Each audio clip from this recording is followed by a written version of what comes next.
नमस्कार, मी Omkar action reaction चॅनलवर आपल्या सर्वांचं सहर्ष स्वागत करतो. मित्रांनो, पुण्याचा गणेशोत्सव म्हणजे नक्की काय हो? पुण्याचा गणेशोत्सव म्हणजे नक्की काय? तर हा प्रश्न मला सुद्धा काही पडलेला होता आणि या प्रश्नाचं उत्तर शोधता शोधता मला काही उत्तर मिळाली, तेच मी तुम्हाला या व्हिडिओच्या माध्यमातून सांगणार आहे. तर पुण्याचा गणेशोत्सव म्हणजे काही मंडळांची मक्तेदारी, हो, काही मंडळांची मक्तेदारी, ढोल पथकवाल्यांचा माज, नियोजन शून्य कारभार आणि उदाटीकरण आणि यांचं जाहिरातीकरण हा साध्या सोप्या भाषेत पुण्याचा गणेशोत्सव. मला जे काही उत्तर मिळालं होतं ते परवा मिरवणूक बघायला गेलेलो होतो, कालच मिरवणूक बघायला गेलेलो होतो. गेली अनेक वर्ष जातोय मिरवणूक बघायला. तर पुण्याची गणेशोत्सव मिरवणूक खूप भारी असते. अहो, 48 तास चालते. काय सांगायचं तुम्हाला राव. संस्कृती जपतोय आम्ही. मग आमच्यासारखी संस्कृती कोण नाही जपत, फक्त आम्हीच जपतो संस्कृती. असं कोण म्हणतंय? अशी ही मोजकी 7 मंडळ म्हणतायत. आणि कशी म्हणतायत? तर बाकीच्या 1000 मंडळांवर अन्याय करून ही 7 मंडळामध्ये आम्ही संस्कृती जपतो. संस्कृती, ती पण मराठी संस्कृती जपतो. हे बघा, तुमच्या टिमक्या इथं वाजवायला येऊ नका आम्ही संस्कृती जपतो म्हणून.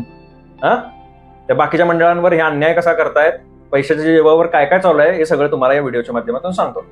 आणि मी माझ्या धर्माबद्दलच बोलणार. या अनिष्ट प्रथा रूढी जे चालू आहेत ना त्याबद्दल बोलणार म्हणजे बोलणार. बाकी ज्यांच्यात काय होते नाही होते मला त्याच्याशी काही देणं घेणं नाहीये आणि आपल्याला देणं घेणं नसायलाच पाहिजे. तर हे जे गणेशोत्सव, जी विसर्जन मिरवणूक असते त्यातलं आपण साधं बघूया. नेहमीच वाद होत आहेत. गेली 10-15 वर्ष तर वाद हे पुण्यात फिक्सच आहेत की विसर्जन मिरवणुकीत नंबर कोणाचा, तुमचा पहिला का आमचा ना पहिला, तुम्ही किती वाजता बाहेर पडणार, आम्ही किती वाजता बाहेर पडणार. आम्ही परवा गेलो अलका टॉकीजला गेलो 1:30 वाजता साधारण पहिला मानाचा गणपती तिथं आलेला होता. ते टाळ्या वाजवत होते की आम्ही जवळपास 1 तास ठरवलेल्यापेक्षा आधी या ठिकाणी असता आलो. बर, लक्षात घ्या, गणपती मिरवणुकीची जी परवानगी आहे, म्हणजे जो काही आवाज वगैरे लावायचा आहे, आवाज वगैरे सोडायचा आहे, म्हणजे ढोल पथकाचा असेल, साऊंड सिस्टीमचा असेल, तो रात्री फक्त 12 पर्यंत चालेल. त्याच्यावर पुढे चालणार नाही असं प्रशासनानं दिलेली गाईडलाईन आहे. तर 1:30 वाजता हा गणपती तिथं आला. हे मानाचे 5 गणपती आणि 2 पैसेवाले गणपती. यांचं मला गणितच समजलं नाही की प्रत्येक मंडळ जे आहे ना ते 5-5 ढोल पथकं लावते. 2 ढोल पथकं, 1 बँजोवाला, 1 बँडवाला वगैरे असं यांचं काय काय असतं. हे बघा, लक्षात घ्या, गणपतीबद्दल प्रॉब्लेम काहीच नाही आम्हाला. गणपती कालही श्रद्धेय होता, आजही आहे आणि भविष्यातही राहील. परंतु त्याच्या आसपासची जी व्यवस्था बिघडत चाललेली आहे ना त्याबद्दल बोलायचं. त्यामुळं कुणी राग मानून घेऊ नका. तर हे जे आहेत ना हे असं लावतात. बर, या मंडळांचा 5 मानाचे गणपती आहेत ना, आता त्या 5 मानाच्या गणपतींवरनं पण सध्या वाद चालू झालाय. काही पैसेवाल्या लोकांनी जे जाहिरातीकरण करतात ना त्यांनी वाद निर्माण चालू केलाय की गणेशोत्सवाची सुरुवात कोण केली. म्हणजे जे 100-125 वर्ष आम्ही जे मानत होतो ते आता मानायचं नाही, आम्ही दुसरंच काहीतरी मानायचं असं त्यांचं म्हणणं आहे. आणि सगळं पैशाच्या जोरावर चालू आहे. तर आता त्या 5 मानाच्या गणपतीच्यात यायचं आहे यांना. तर हे जे 5 मानाचे गणपती आहेत आणि 2 पैसेवाले गणपती आहेत, हे गणपती जवळपास संध्याकाळी 5 ते 6 पर्यंत जो काही मेन रोड आहे, लक्ष्मी रोड ते अलका टॉकीज, तो पूर्णपणे ब्लॉक करून टाकतात. आणि पुढचे 6 तास जे आहे ते बाकीच्या शेकडो मंडळांना देतात आणि हे संस्कृतीच्या गप्पा मारतात.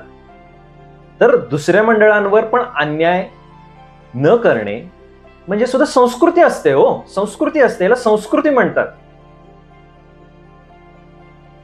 नुसतं ढोल बडवतो आम्ही, डॉल्बी लावत नाही म्हणून संस्कृती हे म्हणण्याला काहीच अर्थ नाही. मग त्या बाकीच्या मंडळांवर अन्यायच होतोय ना. तुम्ही गणपती बाप्पाच्या काय गाईडलाईन फॉलो करताय हो.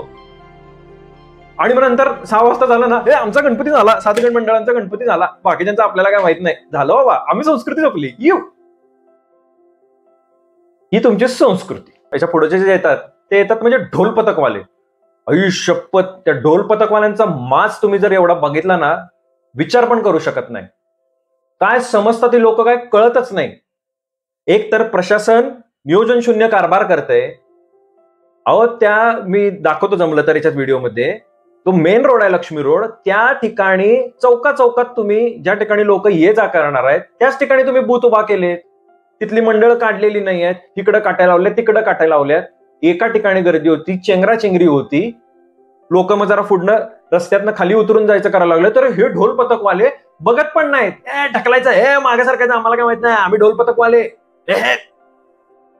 आणि यात निम्मे ढोल पथकवाले जे आहेत ना ते नुसते फोटो सेशनलाच येतात काय मला कळतच नाही. नुसते ताल दिला, असं केलं तसं केलं. आणि जे ढोल पथकवाले उत्तम वादन करतात ना ते असल्या फोटोग्राफी सेशन बिशन मध्ये नाहीच आहे. ते खरंच उत्तम वादन करतात, आहेत पुण्यात ढोल पथक. परंतु ही जी काही मानाची झालीत, आता ते पण मानाचं म्हणायचं म्हणजे ढोल पथक मानाचं, ती पण झालीत ना नुसते फोटो सेशन आणि हे वाजवायला बघायला गेलं तर शून्य. काय मी बघितलं एवढी गर्दी आहे, अरे ढकलायचं आम्ही मागे जायचं, तुम्ही मला काय माहित नाही, तुम्ही हे करायचं. किती म्हणजे दादागिरी, काय स्वतःला तुम्ही वेगळं समजताय. काहीतरी इमर्जन्सी आहे म्हणून ते म्हणतात की रस्ता क्रॉस करून द्या. खरंच काही वेळा इमर्जन्सी अशी बघितली डोळ्यासमोर की रस्ता सुद्धा क्रॉस करून देत नाहीत राव, इकडनं तिकडं जायला. पूर्णपणे नियोजन शून्य कारभार असतो, पूर्णपणे नियोजन शून्य कारभार. आणि प्रशासनाचं समजतच नाही की ही जी काही मानाची गणपती आहे तुम्ही म्हणता, मोठं मंडळ आहे म्हणता, तर तिथं तुमचं पोलीस प्रशासन पाहिजे, तिथं काहीतरी व्यवस्था पाहिजे. आणि महत्वाचं म्हणजे हे जे काही मंडळ आहेत ना, आम्ही आता परवा लक्ष्मी रोडवरनं आम्ही दगडूशेठ साईडला आम्ही गणपती मंदिराच्या तिकडे गेलो, तर तिथं जे आहे त्या ठिकाणी पोलीस अगदी मोजके होते. आणि या मंडळाचे स्वयंसेवक पण कुठं असतात समजतच नाही. एवढं तुम्ही मोठं मंडळ म्हणता, आणि ठीक आहे जर स्वयंसेवक असतील पण कमी पडत असतील तर एवढे पैसे तुम्ही भाड्यानं घ्या ना, लोक पैसे देऊन घ्या ना, लोक मिळतात, इव्हेंट मॅनेजमेंट कंपन्या देतात. लोकांची किती गैरसोय होती. आमच्यासारखे येडे असतात, म्हणतात चला गणपती बाप्पा बघूया, आपलाच गणपती बाप्पा बघूया, त्या गर्दीतनं तुडवत एकमेकांना आम्ही येत असतो. काही नाही हो, नियोजन शून्य कारभार.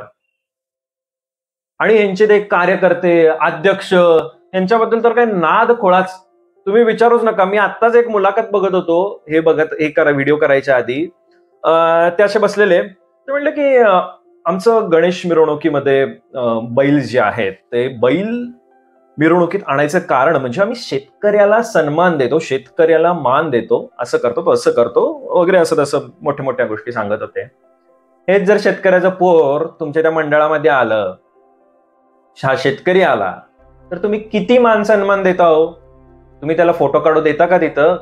नाही हो, तो व्हीआयपी नाही आहे. तुम्ही त्याला तिथं डोकं ठेवून देता का हो? नाही हो, तुम्ही व्हीआयपी नाहीये शेतकरी भावांनो. पण मिरवणुकीत बैल लावले म्हणजे आम्ही शेतकऱ्यांचा मान केला राव, नाद खोळा.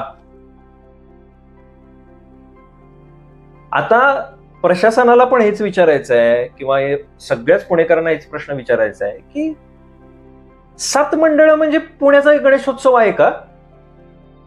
बाकीची मंडळ काही सादर करत नाहीत का? करू शकत नाहीत का? ते सुद्धा ढोल पथक लावू शकत नाहीत का? आत्ताच एक मी घटना वाचली इंस्टाग्रामवर पोस्टवर की दुसरं जे काही मोठं मंडळ आहे, काहीतरी मार्केट यार्ड का काय, त्यांचं जे मंडळ आहे त्यांना सुद्धा जागा मिळाली नाही टिळक रोडवर त्यांचं प्रात्यक्षिक करायला, दाखवायला. या गोष्टी कशामुळे होतात? ह्या मंडळांच्या मक्तेदारीमुळे होतात. आणि हा गणेशोत्सव जो आहे ना पुण्यातला, त्या अशा लोकांमुळेच बाद व्हायला लागलाय.